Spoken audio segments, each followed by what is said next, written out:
In 1932, a Hollywood producer was found dead in his mansion. Then 2 more people died in the same pool. That house still stands today. So does the mansion where pink paint bleeds through white walls no matter how many times you paint over it. And the estate with 123 rooms where contractors found secret doors behind bookshelves. Each celebrity mansion hides something darker than the last. From underground chapels to spy cameras in the walls, these aren't just homes. They're crime scenes, haunted houses, and nightmares that Hollywood desperately wants forgotten. Michael Jackson. Michael Jackson didn't just build a mansion, he built his own world.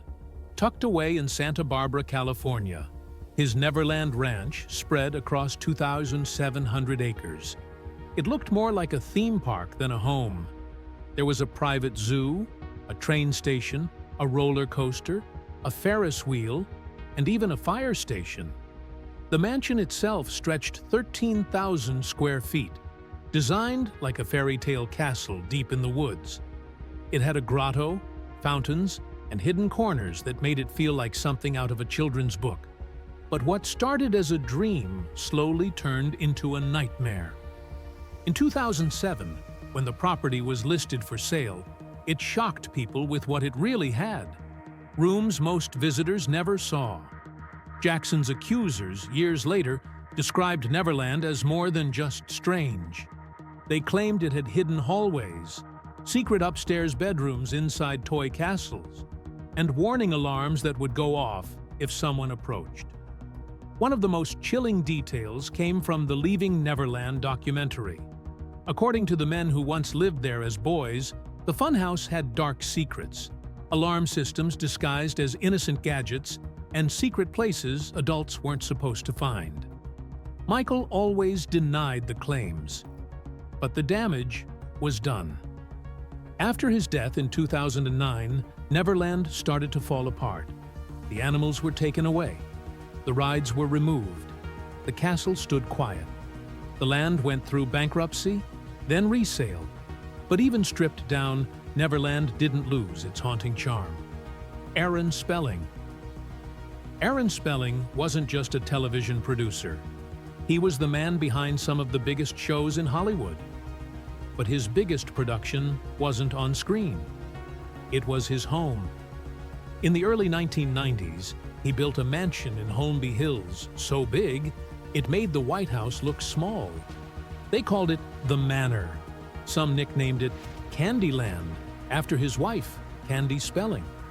And at 56,500 square feet, it wasn't just a home, it was a kingdom. The place had 123 rooms. The mansion took up nearly 5 acres and looked like it belonged in a fairy tale. Inspired by French castles, it had everything: pointed turrets, manicured gardens, and even a swimming pool that wrapped around the property like a moat. Inside, the main staircase was massive, built to impress from the very first step. But what really made the manor famous wasn't just the size, it was the secrets.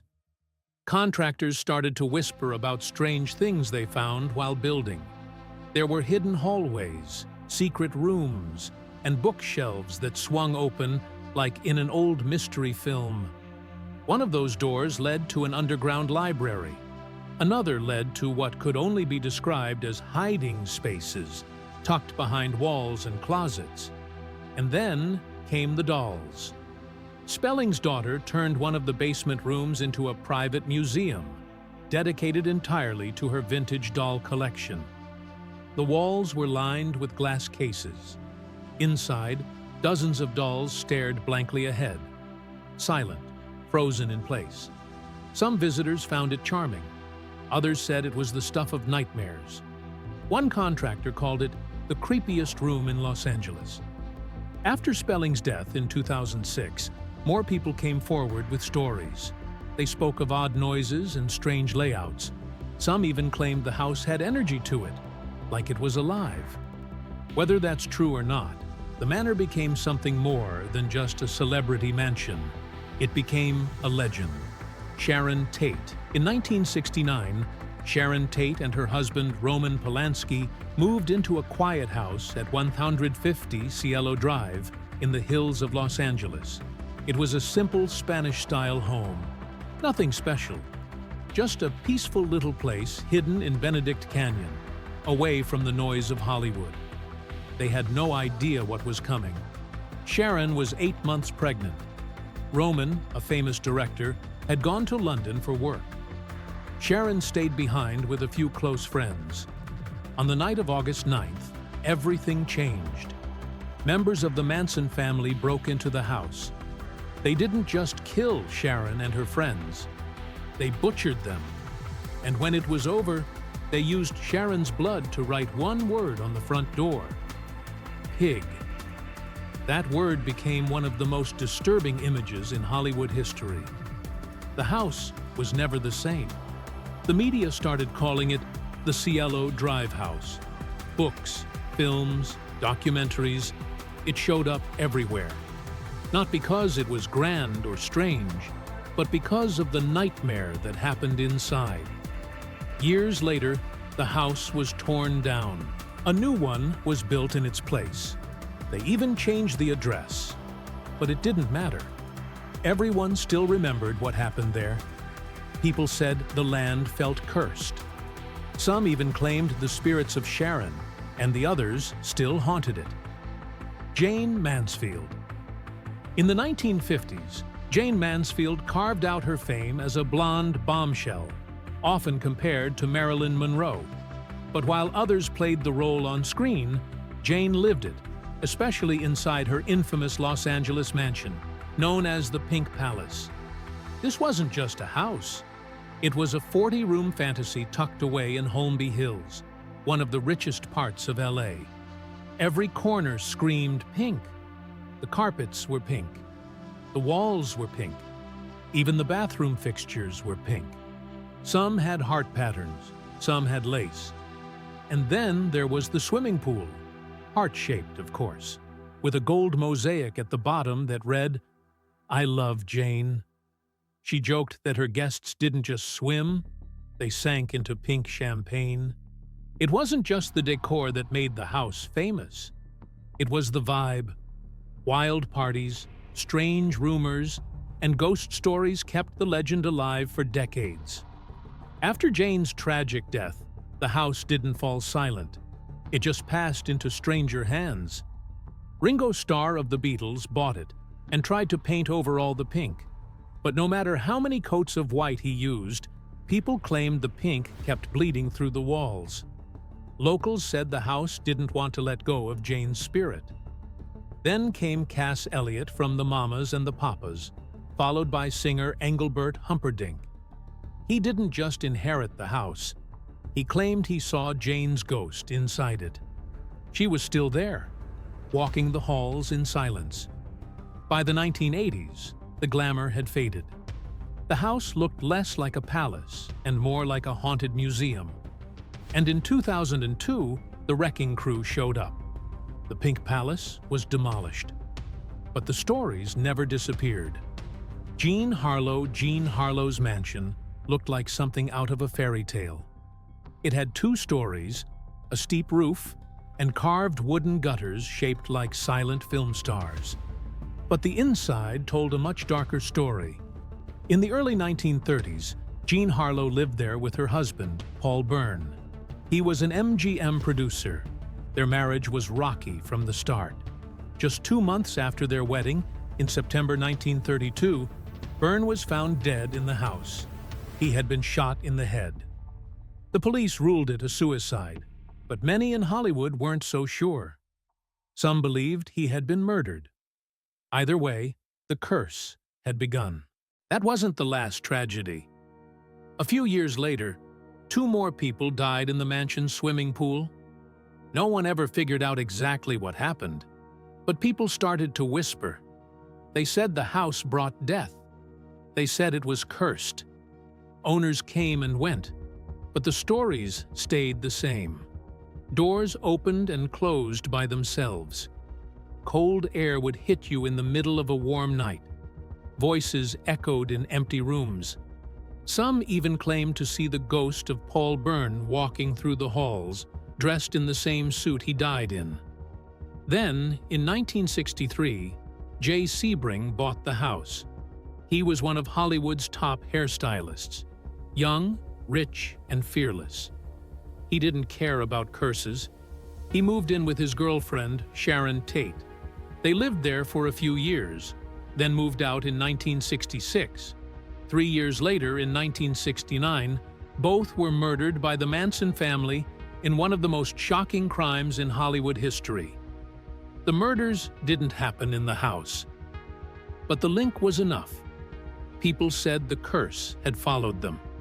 Today, the house is privately owned. No one talks much about it, but neighbors still hear strange sounds late at night. Whispers, footsteps, the faint click of a door unlocking. Lights flicker in the windows, even when no one is home. Charlie Chaplin.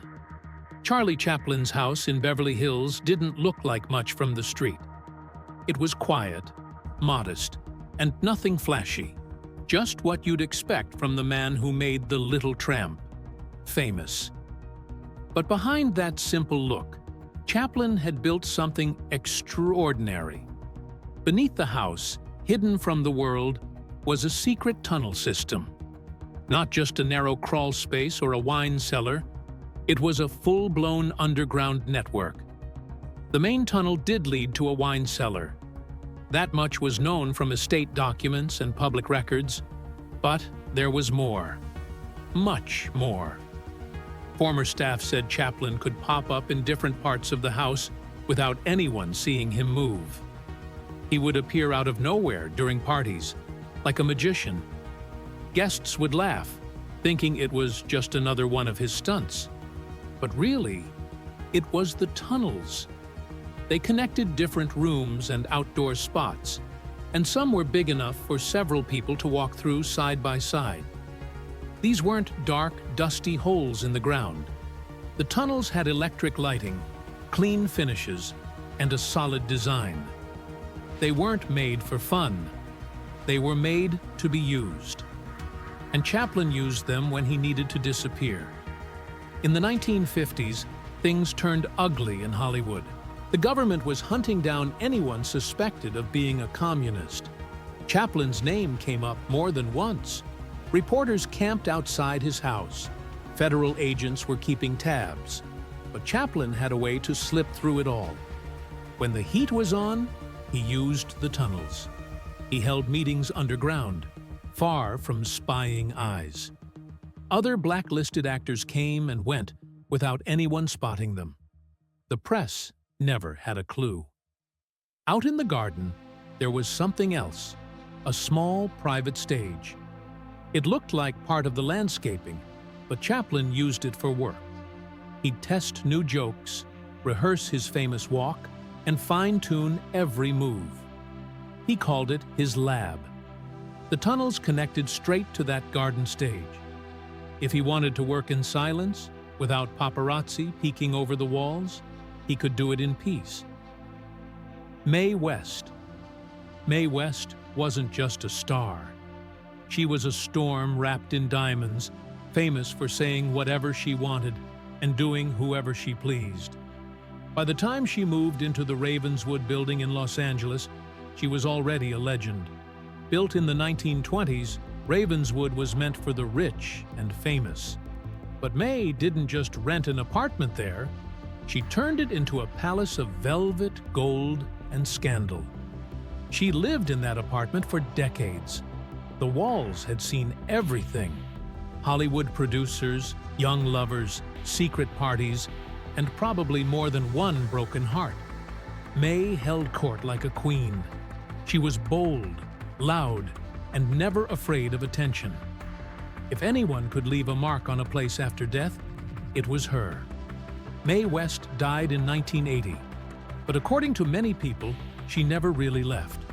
Soon after her death, strange things began happening in the apartment. The walls had seen everything. Hollywood producers, young lovers, secret parties, and probably more than one broken heart. Mae held court like a queen. She was bold, loud, and never afraid of attention. If anyone could leave a mark on a place after death, it was her. Mae West died in 1980, but according to many people, she never really left. Soon after her death, strange things began happening in the apartment. Doors would open and shut without warning. Lights flickered for no reason. Items moved from one place to another, even when no one was home. At first, people blamed faulty wiring or imagination, but the stories kept coming. The most chilling reports came from those who claimed to see her. Not just a shadow, not just a feeling, but Mae herself, dressed in glamorous clothes, standing at the foot of the bed, staring silently. One tenant said they woke up and saw her watching them. Then, just like that, she was gone. Paranormal experts were called in. They brought their machines, hoping to catch proof. Some claimed to hear voices on their recordings. Others reported odd electromagnetic spikes, signs, they said, of ghostly energy. Whatever they found, it only made the mystery grow. Nicolas Cage. Nicolas Cage has bought some strange things in his life, but nothing tops the giant stone pyramid he purchased. Not in Hollywood, but in the middle of a cemetery in New Orleans. It's 9 feet tall, made of white stone, and sits among tombs that are more than 200 years old. Locals were stunned when it appeared in St. Louis Cemetery No. 1, a place known for its crumbling beauty and deep history. Unlike the other tombs, Cage's pyramid is sharp, modern, and clean. It sticks out like something from another world. On it, 3 words are carved in Latin: Omni ab uno. Everything comes from one. No one knew what to make of it. Why would an actor build something so strange as his future grave? Some thought it was connected to his role in National Treasure, where he hunts down secrets and hidden symbols. Others believed it was something darker, that he was involved with secret societies like the Illuminati. Then came an even weirder theory. Cage was immortal. A photo from the 1800s showed a man who looked exactly like him. People online went wild, claiming he'd been alive for centuries and would use the pyramid for resurrection. But this wasn't Cage's first strange link to New Orleans. Years before the pyramid, he had bought the Lair Mansion, one of the most haunted places in America. He also owned an old church called Our Lady of Perpetual Help. Both were foreclosed in 2009 after Cage ran into serious tax problems. Millions were lost. The pyramid came afterward, and people couldn't help but ask, was this a joke? A cry for help? Or something much more serious? Whatever the reason, the tomb has caused trouble. Locals say historic graves were damaged just to make room for it. Some call it disrespectful. Others say it ruins the beauty of the cemetery. Even so, the tomb remains untouched. Over the years, something strange started happening. People began kissing the pyramid. Lipstick marks cover its sides. No one knows how or why the tradition started, but it hasn't stopped. Kat Von D never did anything halfway. When she lived in Los Angeles, her mansion didn't just reflect her style, it screamed it. This wasn't some ordinary celebrity house in a fancy zip code. It was a 2,500 square foot Victorian monster built in 1896, sitting proudly in Windsor Square with 11 bedrooms and a presence that felt more like a haunted museum than a home. The most jaw-dropping part? The blood-red swimming pool. And no, it wasn't just painted red. Von D went all in. The water itself was chemically treated to look like thick, glowing blood, especially creepy when lit up at night. It didn't take long for the neighbors to start talking. Some said it looked like a horror scene. Others just wanted to sleep without feeling like they lived next to a crime scene. Inside, the Gothic nightmare continued. The walls were lined with dark wood. The rooms echoed with strange decor: skulls, occult symbols, and heavy iron gates that gave the place a vibe somewhere between Dracula's castle and a rock star's daydream. Even the bar wasn't just a bar. It was hidden, built like a medieval dungeon, with stone walls and iron chandeliers. And in the towers? Tattoo studios, of course. Von D's private lair, where she inked select clients in a setting that felt like a set from a vampire movie. Oddly enough, this same house made it into cheaper by the dozen. But for that family-friendly film, the pool had to be digitally edited. No one wanted to see a pool of blood behind Steve Martin. After years of living in this dark fantasy, Von D eventually sold the mansion for $8 million. The new owners wasted no time. The blood-red pool was drained, scrubbed, and turned back to the classic, safe blue. Just like that, one of the weirdest houses in Hollywood lost its most unforgettable feature. Tom Cruise. In the quiet, snowy peaks of Colorado's San Juan Mountains, Tom Cruise built more than just a mansion. The property is worth $59 million, but the real story lies underground. Beneath the tennis court, hidden from view, sits a secret bunker that cost another $10 million to build. It's not just a panic room, it's a full-blown survival shelter. The project started around 2007, right when Cruise was going through his divorce with Katie Holmes. At the time, rumors swirled that the shelter wasn't just for natural disasters. Some people close to Cruise believed it had to do with his deep ties to Scientology. Their teachings warned of a cosmic war led by Xenu, an alien dictator who might one day return to Earth. Whether Cruise believed that or not, he wasn't taking any chances. The underground structure stretches across 10,000 square feet. It's built with thick concrete walls and lined with lead to protect against radiation. It's not just strong, it's smart. The bunker has its own air filtration system, shielding from electromagnetic pulses, and even a private runway nearby in case Cruise ever needs to make a fast escape. People who once worked at the estate claimed there were hidden elevators leading straight from the house into the shelter. Everything was designed to be invisible. On the inside, Cruise reportedly filled the space with freeze-dried food that could last for years. There was also a hydroponic garden, which means he could grow vegetables underground without sunlight. The whole setup was meant to be self-sustaining, just in case the world outside collapsed. Still, Cruise's spokesperson tried to shut down the rumors. He said the actor wasn't preparing for doomsday. But in 2013, a set of leaked building permits told a different story. They revealed major excavation work under the tennis court, exactly where the bunker was said to be. That's when the whispers turned into headlines. Locals started asking questions. Was Cruise being overly paranoid? Or was he just being careful? Some admired the planning. Others rolled their eyes. But one thing was clear: he had the money and power to build a personal fortress that most people could only dream of. Errol Flynn's home in the Hollywood Hills looked like a peaceful farmhouse from the outside. But inside, it was something else entirely. He bought the 11.5-acre estate in 1941. Hidden behind its quiet design were all sorts of secrets. Flynn had two-way mirrors in the bathrooms.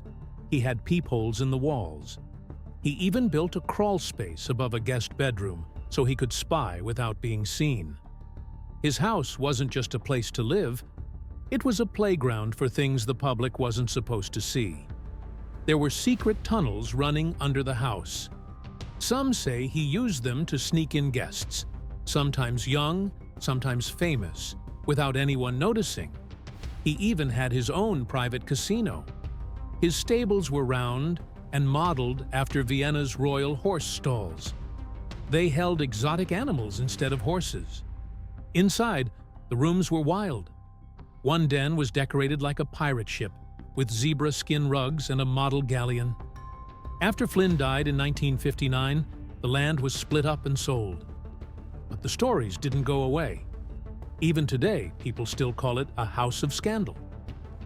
John Barrymore. In 1926, John Barrymore created Bella Vista in Beverly Hills. It was part mansion, part haunted museum. Inside, he built an opium den. You had to climb up a carved wooden ladder just to reach it. He used the space for drug-fueled parties and even seances. The house had a trophy room filled with dark souvenirs, a stolen 30-foot Alaskan totem pole, shrunken heads from Ecuador, and a dinosaur egg.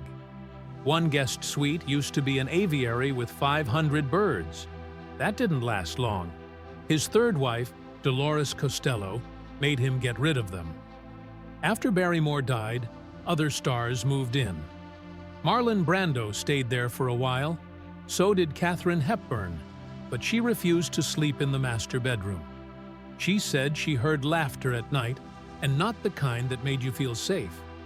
The house still stands today. It's priced at $19.5 million, but the real value is in the weirdness that still lingers. Alla Nazimova. In 1919, silent film star Alla Nazimova built the Garden of Allah as her personal retreat. But over time, it became something much bigger. The 2.5-acre estate turned into a hotel like no other. Its 65-foot pool was inspired by the Black Sea. The buildings around it looked like something from a Moroccan dream. This wasn't just a hotel, it was a sanctuary. Nazimova, who lived openly as bisexual in a time when that could ruin a career, filled the place with artists, outcasts, and thinkers. F. Scott Fitzgerald and Ernest Hemingway skinny-dipped there. Drag performers danced alongside actors who couldn't be themselves in public. There was even a mirrored ceiling lounge called the Salon de Réflexion, where guests smoked opium and shared secrets. There were tunnels under the buildings so guests could come and go unseen. In the 1930s, it became a safe space for LGBTQ+ actors, long before the world was ready to accept them. Rumor has it, Nazimova held secret wedding ceremonies in a hidden underground chapel. The garden was torn down in 1959, but its legend is still alive. It was one of the few places in Hollywood where you didn't have to hide, unless you wanted to.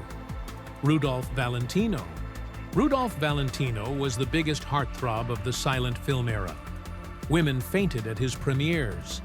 Men copied his style.